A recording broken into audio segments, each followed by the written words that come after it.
2500 kilo മയക്കുമരുന്ന് ആലപ്പുഴയിൽ നിന്ന് പിടിച്ച്. MDMA ലഹരി വസ്തുക്കൾ.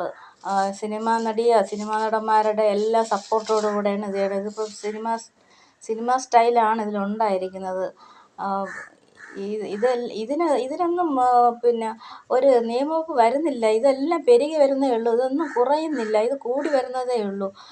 നൈജീരിയക്കാരനെ കണ്ടോ പിടിച്ചത്? ഇരവിപുരത്ത് ഡൽഹിയിൽ നിന്ന് പിടിച്ചതാണ്.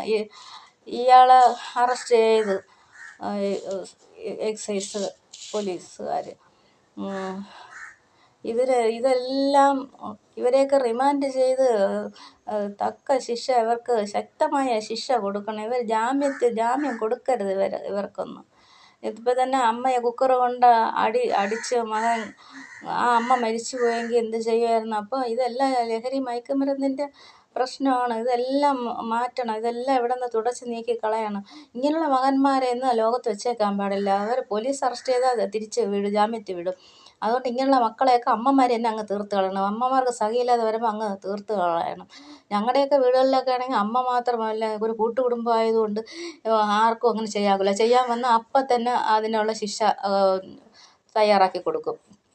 അതുകൊണ്ടാണ് ആരിടപെടുന്നത്. ഇപ്പം എല്ലാം കുടുംബങ്ങളെല്ലാം മാറി താമസിച്ച് ഒരു മുറിയോ ഒക്കെ ആയിട്ടല്ലേ ജീവിക്കുന്നത്. അതുകൊണ്ടാണ് ഈ കൂട്ടുകുടുംബമായിട്ട് ജീവിക്കുന്നിടത്ത് ഇങ്ങനെയൊന്നും ഉണ്ടാവില്ല. ഒരു ഭയം കാണും.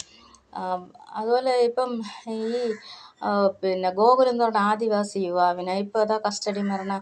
ഈ കസ്റ്റഡി മരണം അനേകം കസ്റ്റഡി മരണങ്ങളായി. ഈ കസ്റ്റഡി മരണത്തിൽ ഏതെങ്കിലും പോലീസ് ഉദ്യോഗസ്ഥർക്ക് കസ്റ്റഡി മർദ്ദിച്ചതിന് തക്ക ശിക്ഷ കൊടുത്തിരുന്നെങ്കിൽ, ജാമ്യമില്ലാ വകുപ്പ് കൊടുത്ത് ജയിലിൽ ഇട്ട് സസ്പെൻഷൻ അല്ലാതെ ഡിസ്മിസ് ചെയ്യണം. ഈ സസ്പെൻഷൻ കൊടുത്താൽ ഇവർ ശമ്പളം വാങ്ങും, ഇവർ കേസ് പറയും. അതിനുള്ള ഇടവരുത്തരുത്.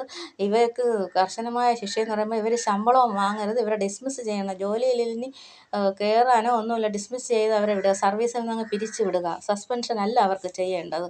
ഇവർ ഈ കസ്റ്റഡി മരണം, ഗോകുൽ എന്ന് പറഞ്ഞ ആദിവാസി പയ്യനെയാണ് ഇവർ കസ്റ്റഡി മരണത്തിൽ മർദ്ദനമേറ്റ് മരിച്ചിരിക്കുന്നത്. എന്നിട്ടെടുത്ത് ഷട്ടിൽ കെട്ടിത്തൂക്കിയിട്ട് മരണപ്പെട്ടു എന്ന് ആരും അറിയാത്ത രീതിയിൽ കിടന്ന് ഉരുണ്ട് കളിക്കുകയാണ്. എന്നിട്ട് പറയണു വീഴ്ച പറ്റിയെന്ന്. എന്തോ വീഴ്ച പറ്റി? എവിടെയാണ് വീഴ്ച പറ്റിയത്? ഓട്ടോറിക്ഷ ഡ്രൈവറിനെ കണ്ടില്ലേ, അടിച്ച് മർദ്ദിച്ച് ഈ തിരുവനന്തപുരത്ത് ഇല്ലാതാക്കി. ആ പ്രതികളെ റിമാൻഡിലാക്കണം. അവർക്ക് ജാമ്യം കൊടുക്കരുത്. ഇതൊക്കെ ജാമ്യം കൊടുക്കുന്നതുകൊണ്ട് അവർ വീണ്ടും ഇതെല്ലാം ആവർത്തിക്കുന്നത്. ഇതിനെല്ലാം ഒരു പോംവഴി കണ്ടെത്തണം. താലൂക്ക് ആശുപത്രി, നമ്മളെ ഫോർട്ട് താലൂക്ക് ആശുപത്രിയിൽ എത്രയും നാൾ കൊണ്ട് അവിടെ ജീവനക്കാരില്ല, അവിടെ ഹോസ്പിറ്റലിൽ